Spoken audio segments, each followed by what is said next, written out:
burr, Zyber Hallulli, nëse doni me ditë, është quajt baba i jetimëve. Ai ku ka pas jetim dhe të varfër, ai ju ka dhënë strej, ju ka ndihmu, i ka shkollu, i ka arsimu. Ka qenë kryetari i komunës kryeqytetit shqiptar Tiranë, i pari kryetar, domethënë i komunës. Ai ka ndërtu dhe strehën vërfnore, me gjithë rilindasit edhe, domethënë burrat e lartë asaj kohe, që e kanë themelu këtë strehë vërfnore. Pra kontribus edhe në bamirësi, edhe në kombëtari, edhe për ata të përkrahun që fëmijët kanë qenë fëmijë të shqiptarëve që janë mbet jetim rrugëve.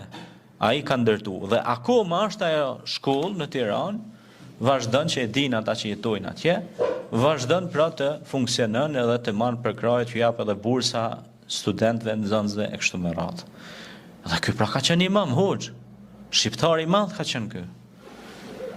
Dhe kështu kombi dhe feja janë dy gjëra të pandara bashk, sepse njeriu pa besim e humbet edhe atë, por edhe njeriu pa atë e humbet edhe besimin, sepse njeriu duhet ta di kënd ku e ka vendlindjen e tij. Kështu na mësoi edhe Muhamedi alayhis salam.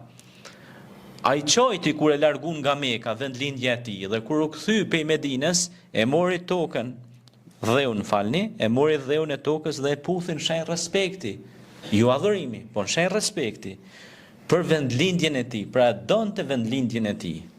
Urdhri i Zotit. Ashtu urdhën pra i krijuesit.